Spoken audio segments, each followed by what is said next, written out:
우리의 믿음을 가장 잘 보여준 우리 감리교 기관이 바로 여선교회인데요, 우리는 예수님을 믿음으로 구원받죠. 그런데 예수님을 믿으면 그분의 가르침대로 살아야 돼요. 그렇지 않으면 예수님을 진정으로 믿는다고 할 수가 없겠죠. 믿음은 행함을 통해 증명되죠. 행함이 없는 믿음은 죽은 믿음이라고 야고보서에 말씀했습니다.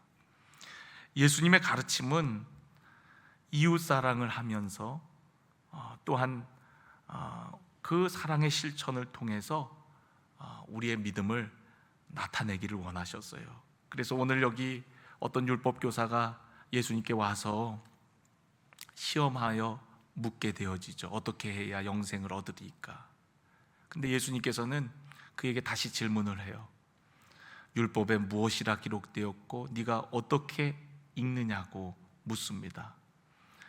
그랬더니 이 율법 교사가 내 마음을 다하고 목숨을 다하고 힘을 다하고 뜻을 다하여 주 너의 하나님을 사랑하고 또한 내 이웃을 내 자신과 같이 사랑하라 하였나이다 라고 대답을 해요. 대답을 참 잘했죠. 우리가 다른 복음서에 보면은 예수님께서 이 대답을 하시는 그런 말씀도 있잖아요. 근데 예수님이 그렇게 답하신 것과 같이 똑같이 이 율법 교사가 말했단 말이죠. 그러니까 예수님께서도 이렇게 말씀하세요. 네 대답이 옳다, 옳도다 라고 얘기하세요. 그래, 잘 알고 있구나. 그러면 이를 행하라고 얘기합니다. 그러면 살리라. 여러분, 우리가 율법을 아는 거에서 그치면 안 되고 예수님께서는 이를 행하라고 하고 있거든요. 우리가 그런 것이라는 것을 안다면, 그런 믿음을 가졌다면, 우리의 믿음이 어떠한 믿음이라는 것을 알았다면 행하는 자가 되라고 우리에게 말씀하고 있어요.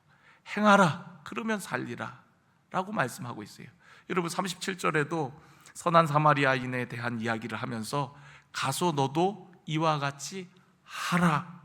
여러분, 우리의 믿음을 증명하는 것이 행함에 있다는 거예요. 하는 겁니다. 정말 우리가 그렇게 생각한다면, 자비를 베푼 자가 이웃이라고 생각한다면 우리도 그렇게 자비를 베푸는 자가 되라고, 그렇게 행하라고 예수님께서 권면하고 계시는 거거든요. 행하라, 그러면 영생을 얻으리라 라고 말씀하는 겁니다. 그런데 이 사람이 자기를 옳게 보이려고 한 번 더 질문을 해요. 그러면 내 이웃 누구입니까? 누구니까? 라고 얘기합니다. 유대인들에게 이웃은 누구일까요? 당연히 유대인들과 또 그 땅에 거류하는 백성들 정도, 아무리 넓혀봐야 그 정도입니다. 그런데 예수님께서는 한 이야기를 통해서 이웃의 범위가 그런 것이 아니라 누구나 이웃이 될 수 있고, 또한 사랑과 자비로, 섬김으로 우리는 누군가의 이웃이 되어야 함을 우리에게 말씀해 주고 있는 거예요. 여러분, 우리 모두가 다 사랑으로 섬겨야 된다는 것을 모르는 사람은 없습니다. 다 알죠. 그런데 중요한 것은 그렇게 행하느냐가 중요하더라는 거죠. 여선교회, 남선교회, 청장년 선교회, 선교회는 선교적 일을 감당하는 공동체라는 걸 모르는 사람은 없습니다. 그런데 그렇게 행하려고 하느냐가 중요한 거죠. 재작년에 우리 여선교회 모임을 하면서 우리 1년에 한 가지씩만이라도 우리가 선한 일을 해보자, 선교적 일을 해보자. 우리 교회를 위한 일이 아니라 누군가를 위해, 우리 교회 바깥에 어떤 누군가를 위한 일들을 해보자 라고 말씀을 드리고 도전을 드렸더니 정말 그의 그 미션을 실행하려고 너무나도 애를 많이 쓰셨거든요. 그런데 얘기 안 하니까 또 그게 사라진 것 같아요. 우리 이번에 대신 회장님들께서 우리 선교회가 교회 안에만 시선이 머물러 있는 것이 아니라 우리 교회 바깥에 우리의 이웃들, 이웃의 범위를 넓혀서 우리가 할 수 있는 선한 일이 무엇인가를 한 번 더 고민해보고 생각해서 그러한 일들을 우리가 재작년에는 한 가지씩 했으니까 올해에는 2가지, 3가지, 할렐루야, 더 많이 계획해서 한번 해보셨으면 좋겠어요. 왜 아멘 안 하시는 거 봐요. 2가지, 3가지라니까 부담스러우신가 봐요. 재작년에는 1가지였는데 아유 그때 내가 회장했을 걸 이제 이거 할 일도 늘어났는데 이걸 어떻게 하나. 여러분 걱정하지 마세요. 정말 여러분 마음에 그런 결단만 하면 하나님께서 여러분 안에 그렇게 하실 수 있도록 힘주시고 모든 여건을 허락해 주실 줄로 믿습니다. 그러나 아무것도 안 하면 아무런 일도 일어나지 않겠죠. 우리 교회 자치기구인 여선교회, 남선교회, 모든 선교회가 정말 우리 교회에 시선을 두고 있는 것만이 아니라 외부로 우리의 이웃으로 시선을 넓혀서 그들을 섬기고 돕는 일들을 감당해 나가기를 간절히 원합니다. 오늘 여기 성경을 자세히 보면은요, 어떤 사람이 강도를 만나서 거의 죽은 것을 버리고 갔다라고 기록하고 있어요. 31절에 보니까 마침 제사장이 그 길로 내려가다가 그를 보고 피하여 지나갔다. 여러분, 제사장은 오늘날로 얘기하면 목사, 전도사 뭐 이런 사람들이겠죠. 그런데 그런 사람인 분들이 보고 피하여 지나갔다라는 거예요. 레위인, 그 다음엔 레위인, 교인들이죠. 주의 일을 열심히 감당하는 교인들이라고 생각해도 됩니다. 그곳에 이르러 그를 보고 그들도 역시 피하여 지나갔다. 우리가 이 본문을 가지고 해석할 때 그들은 어떤 제의적 일을 감당하고 있는 사람들이기 때문에, 그러니까 제사를 감당하고 있는 중책을 맡은 사람들이기 때문에 피를 흘린 사람이나 시체를 만지면 다시 정결 예식을 해야 되기 때문에 피하여 갔다라고 얘기를 합니다. 예, 맞습니다. 아마도 그랬겠죠. 정결 예식을 하려면 일정 기간의 시간이 필요한데, 만약 그 사람을 도와주다가 정말 중간에 숨이라도 거두면 죽은 시체를 만진 것이 되니까 어떤 일정 기간 제의적 일에 참여하지 못할 수도 있거든요. 사역을 못할 수도 있거든요. 그런데 예수님께서는 이 이야기를 통해서 그러할지라도 사람을 살리는 것이 우선임을 우리에게 말씀하고 있는 거거든요. 우리가 이렇게 한번 생각을 해봅시다. 교회에 예배드리러 가는 길이에요. 또 예배 순서를 맡았습니다. 혹은 그 예배에 집례를 해야 돼요. 목사인 저는 예배를 인도해야 돼요. 또 어쩌면 우리 권사님들이나 우리 집사님들에게는 예배의 한 부분을 담당해서 기도나 혹은 어떤 봉사의 일이나 뭐 특송이나 그런 일들을 감당합니다. 그런데 가다가 어려운 이웃을 본 거예요. 예배 시간 다 됐는데 어떡하지? 에이, 누군가가 알아서 하겠지. 그러고 예배 드리러 갔단 말이에요. 잘한 거예요? 신앙적으로는 잘한 거예요. 그러나 예수님은 그거보다도 그 사람을 살리는 일이 더 중요하다는 거예요.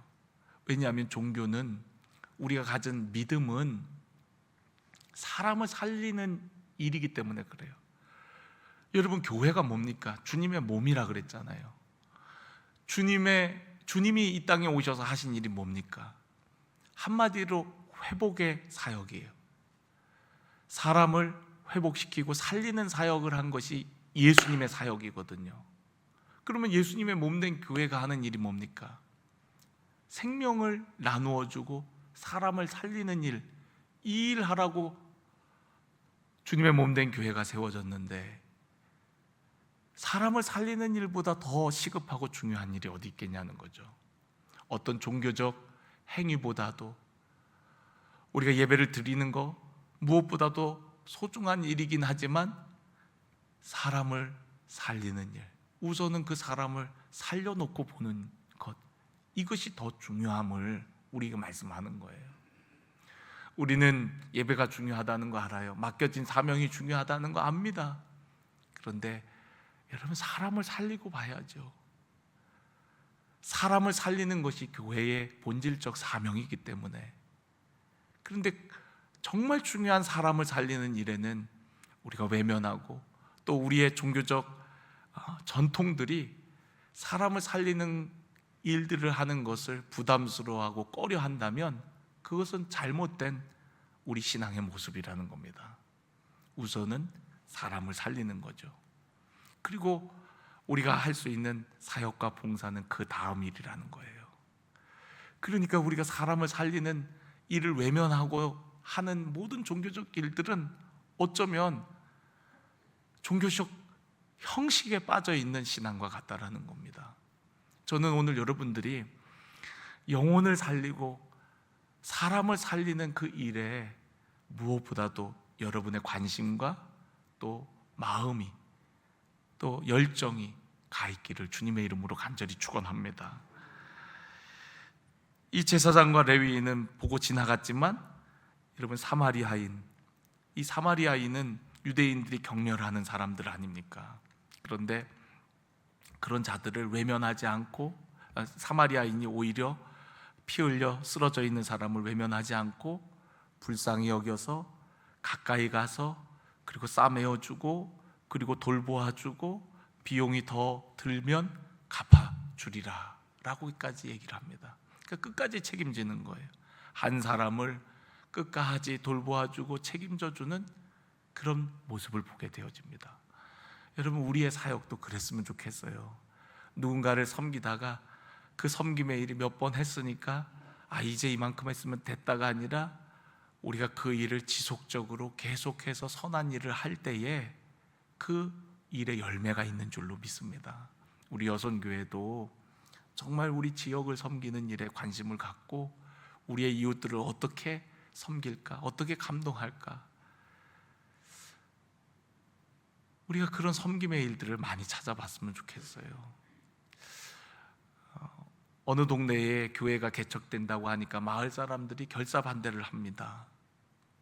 왜 결사반대를 하는 거 봤더니, 교회가 들어오면 첫째는 시끄럽대요. 그리고 둘째는 교인들이 와갖고 예배드리면서 차를 이곳저곳에다 세워갖고 주차 공간이 부족하대요. 그래서 반대를 하는 거예요. 여러분, 교회가 이 땅의 소망이라고 하는데 교회가 세워지는 것을 왜 세상 사람들이 싫어합니까? 우리가 어쩌면 세상 사람들을 온전히 섬기지 못해서 그런 건 아닐까요?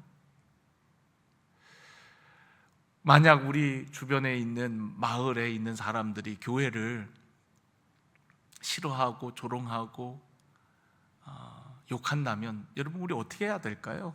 우리 여선교회 회원들 어떻게 해야 될까요? 어휴, 저 저주받을 사람들, 주님의 몸된 교회를 감히, 여러분, 이렇게 하시겠습니까?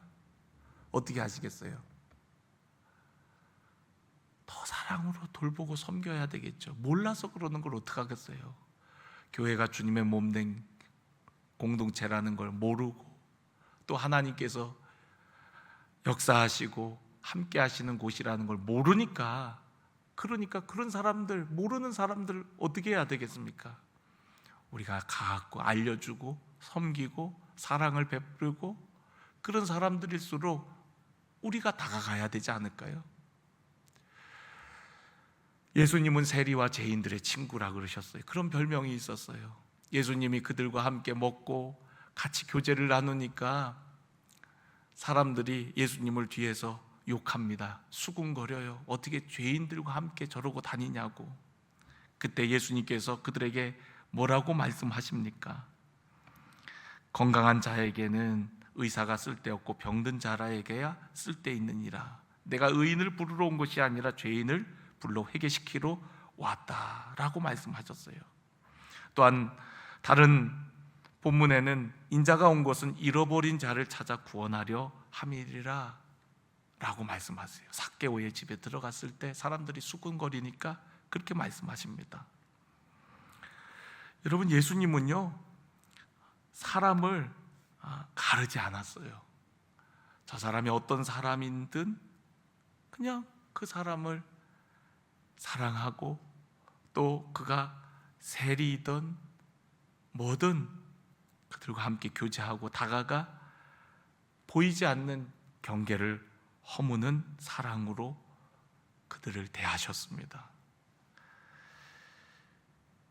예수님께서 오신 목적이 양으로 생명을 얻고 더 풍성케 하기 위해서 오셨다라고 말씀하셨어요. 또한 요한복음 5장 21절에는 이런 말씀도 하셨습니다. 아버지께서 죽은 자들을 일으켜 살리심 같이 아들도 자기가 원하는 자를 살리느니라. 주님은 살리기 위해서 오셨다라는 거예요. 많은 사람들이 죄로 말미암아 멸망받고 죽을 수밖에 없는 인생들을 살리기 위해 오셨다는 거예요. 아버지께서도 그렇게 살리기를 원하셨고 나도 역시 그들을 살리기를 원한다라고 말씀하십니다. 요한일서 4장 9절에는 하나님의 사랑이 우리에게 이렇게 나타난 바 됐으니 하나님이 자기의 독생자를 세상에 보내심은 그로 말미암아 우리를 살리려 하심이라. 여러분, 하나님의 사역은 살리는 사역이요, 하나님이 보내신 예수 그리스도가 하시는 일도 바로 사람을 살리는 것이라는 것임을 성경을 통해서 우리는 알 수가 있어요. 예수님께서 살리시는 사역은 단순히 육체적인 생명뿐만 아니라 영적인 것, 육적인 것, 모든 것을 의미합니다. 그래서 여러분, 우리를 구원케 하실 뿐만 아니라 우리의 삶을 변화시키는 그런 살리는 역사, 그것이 바로 우리 주님께서 하시는 역사예요. 이 시간 말씀을 듣는 이 가운데에도 우리 영이 살아나는 역사가 있기를 주님의 이름으로 간절히 축원합니다. 왜냐하면 말씀이신 예수님, 또 성령님, 그분은 살리시는 분이기 때문에 이 시간을 통해서 우리 영혼을 회복시키고 살리시는 줄로 믿습니다. 사마리아인은요 살리는 일을 했던 거예요. 사랑을 가지고 다가가서 그를 우선 살려놓고 보는 겁니다. 얼마만큼 비용이 들어갈지, 얼마만큼 수고가 들어갈지는 모르지만 일단 살리는 일을 하는 겁니다. 우리 교회의 모든 사역이 그런 성령님으로 인하여서 살리는 사역이 되어지기를 간절히 원합니다.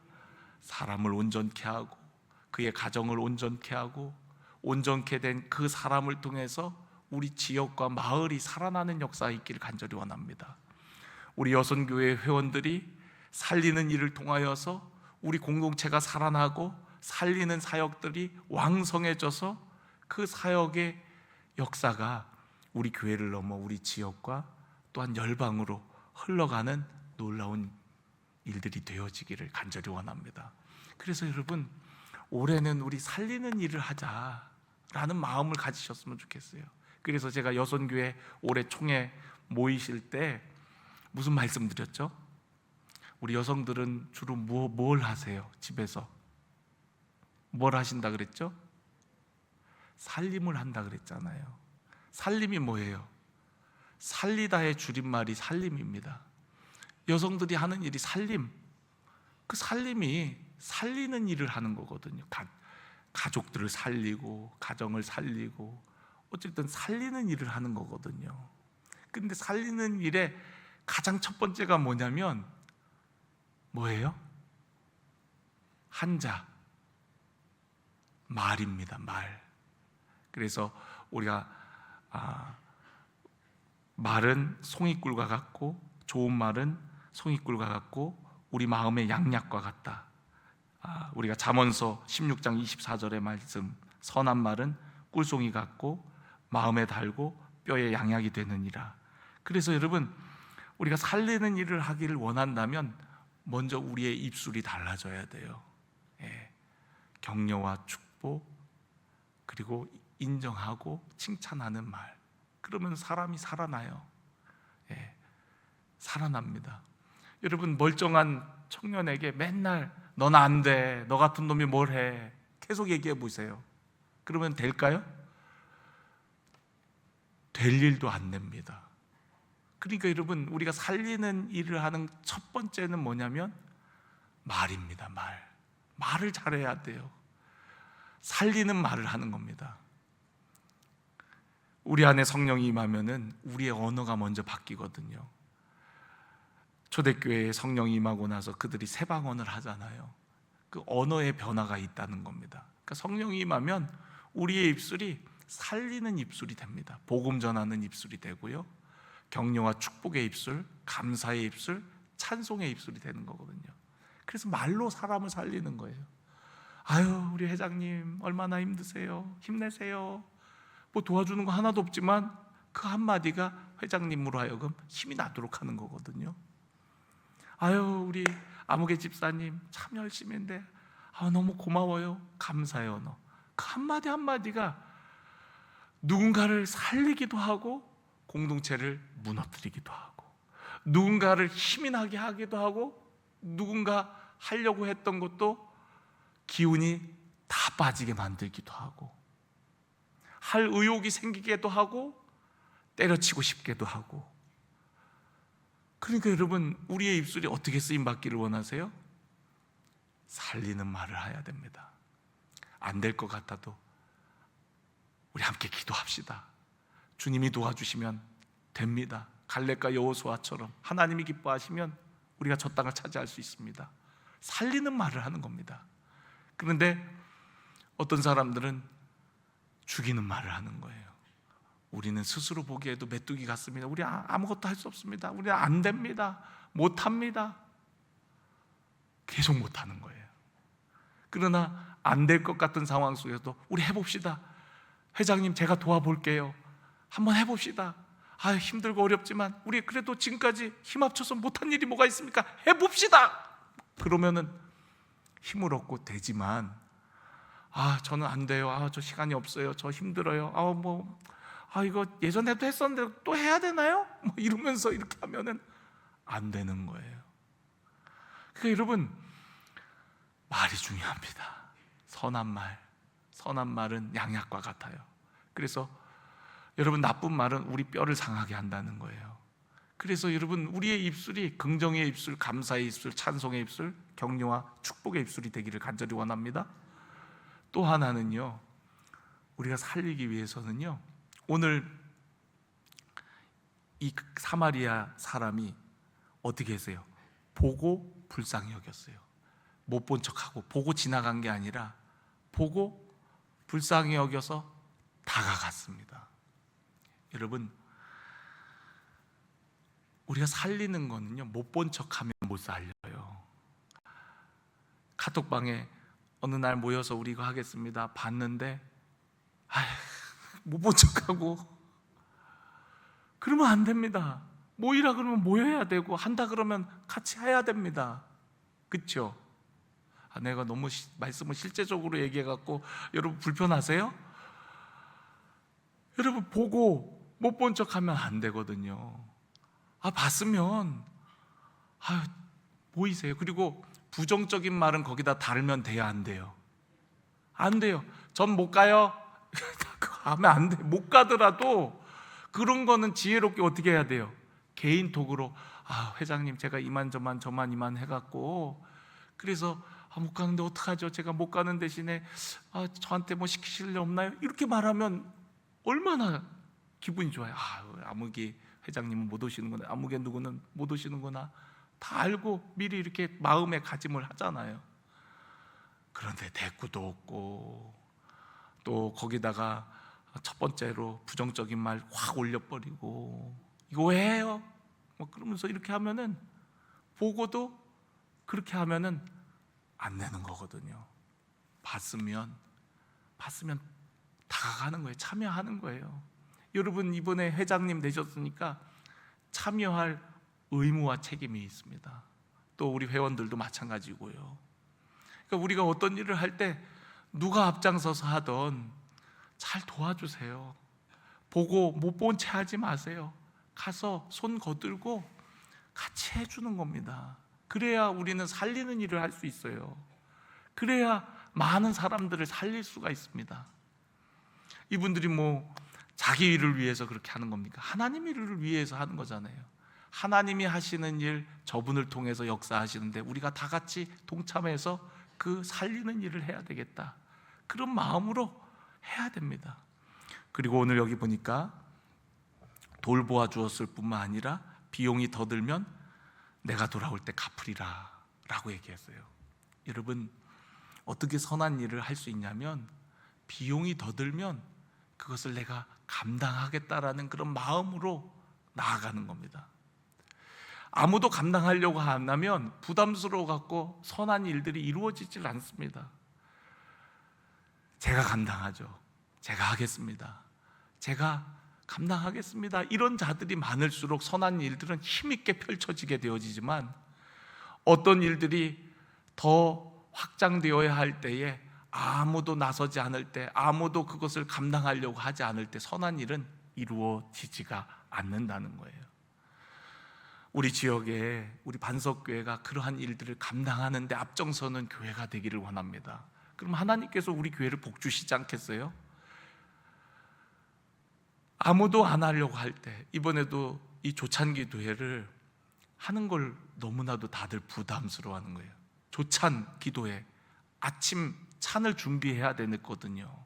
한두 명 찬을 준비하는 것도 아니고 100명이 넘는 사람들의 찬을 준비하는 일이니까 아침에 그 많은 사람들이 들어갈 식당이 어디 있습니까?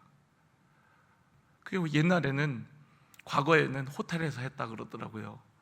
뭐 라카이 리조트나 무슨 호텔, 그런데 빌려갖고 하는데, 그런 홀을 대관하는 것도 많은 비용이 들 뿐만 아니라 아침 식사비가 얼마나 많이 듭니까? 그러니까 기독교 연합회에 선교하기도 빠듯한데 그렇게 한번 모여서 먹는데 많은 비용을 쓰는 게 얼마나 아까워요. 근데 우리 교회에서 작년에 그렇게 아침 식사를 우리 성도님들이 헌신해서 그렇게 섬기고 나니까, 그렇게 부담하고 나니까, 작년 기독교 연합회 모든 사역들이 하고도 남는 역사들이 계속 일어나는 거예요. 그래서 작년 한 해 정말 하나님께서 풍성히 채워주시는 은혜를 경험했거든요. 그 시작이 바로 우리 교회에서 있었던 조찬기도회를 시작으로 해서 우리 교회가 그 많은 비용 감당하겠습니다. 우리 교회가 그거 감당하겠습니다. 돈이 있어도 아침에 나와서 헌신하고 봉사할 일꾼들이 없는데 그 새벽에 누가 와서 밥하고 싶은 사람이 누가 있겠습니까? 그런데 우리 교회, 여손교회에서 우리가 감당하겠습니다. 새벽 기도 끝나고 밥하면 되죠. 우리가 하겠습니다. 이들의 섬김을 통해서 기독교 연합회가 살아나는 거예요. 할렐루야. 작년 한 해 보고를 보니까 작년 한 해 계획했던 것보다 하나님께서 얼마나 놀랍게 역사하셨는지 그 보고 자료를 보니까 알 수가 있어요. 여러분, 누군가는 그걸 감당하겠다고, 그거 아무도 못한다고 할 때 우리 반석교회가 하겠어요. 우리 반석교회가 감당하겠습니다. 많은 비용이 든다 할지라도 우리 지역을 위해서 우리가 감당하겠습니다 하니까 그 일을 기초로 해서 작년 한 해 기독교 연합회 사역들이 얼마나 풍성하고 놀랍게 채워졌는지 몰라요. 저는요, 제가 반석교회라서가 아니라 우리 교회가 먼저 어려운 일들을 감당하고 부담했기 때문에 그런 놀라운 넘치는 하나님의 역사가 있었는 줄로 믿습니다. 올해도 마찬가지예요. 너무 감사해요. 우리 사랑하는 우리 여선교회 회원들, 또 우리 장로님들, 우리 성도님들 너무너무 감사해요. 우리 교회가 지역과 열방을 위해서 섬김의 마음을 가지고 우리 교인들만을 위해서가 아니라 넓게는 우리 지역과 도시를 위해서, 그리고 언어가 다르고 문화가 다른 타민족들을 위하여서 우리 교회가 힘을 쏟고 또 그런 모든 것들을 부담하려고 하는 그런 모습을 통해서 살리는 역사가 일어나는 거거든요. 우리 작년에 우리 인도네시아 우리 이숙 선교사님, 그 청년들, 그들을 다 한국으로 초청해서 그들의 항공료를 다 우리 교회에서 부담하고, 그리고 4박 5일 동안 우리가 먹이고 재우고 섬기고 그 일을 통해서 그들에게 평생 잊을 수 없는 그런 사랑을, 섬김을 그렇게 했다는 게 얼마나 자랑스럽고 기쁜 일입니까? 여러분 한번 생각해 보세요. 우리 성도님들 중에는 한번 해외도 못 가본 분들도 많습니다. 그런데 그 외국 사람들, 타민족 사람들, 그들을 위해서 누군가는 항공료를 헌금하고, 누군가는 그들의 잠자리를 제공하고, 누군가는 그들의 식사를 제공하고, 누군가는 그들에게 줄 선물을 제공하고, 누군가는 그런 비용을 부담해 갖고 인도네시아 그 친구들을 살리는 일들을 했던 거예요. 이렇게 감격이 없으세요? 저는 너무 우리 교인들이 너무 자랑스러워서 드리는 말씀이에요. 누군가 그렇게 희생하고 헌신하고 부담한 일이 그 땅에 그 열 몇 명이죠, 그때 왔던 친구들 16명인가요? 15명인가요? 그 친구들을 완전히 살려갖고 우리 마지막 날 여기서 예배 드릴 때 그들의 얼굴을 보면서 우리 얼마나 행복했습니까? 누군가 비용을 부담했기 때문에, 누군가 희생했기 때문에, 누군가 그 부담스러운 일, 나도 해외여행 한 번도 못 가봤는데 해외에 있는 애를 데리고 오는 그 일을 위해서 헌신하고 애쓴 그런 섬김이 있었기 때문에 그런 사역들이 이루어질 수 있는 거 아니겠습니까? 여러분, 저는 우리 교회 성도님들이 너무 자랑스럽습니다. 또 우리 교회 안에 역사하시는 성령님 너무 놀랍습니다. 저는 여러분들이 경계를 허물고 우리의 이웃을 우리 지역과 열방을 다 품었으면 좋겠고요. 왜 우리 교회에서 이런 초창기도회를 하지? 왜 맨날 우리 교회에서 하는 거야? 작년에도 했는데 올해 우리 교회에서 또 하네? 여러분, 아직도 우리의 마음에 이웃에 대한 개념이 너무나도 좁은 겁니다. 우리도 모르게 유대인처럼 되어버린 거예요. 이제는 우리의 이웃의 범위를 넓혀서 우리 지역과 열방, 우리 교회를 나오지 않는 우리의 이웃들, 우리의 도시에 살고 있는 수많은 사람들, 그들을 우리의 이웃의 대상에 놓고 그들을 섬기고 또 그들에게 사랑을 베푸는 것, 그것이 진정한 이웃이라는 것.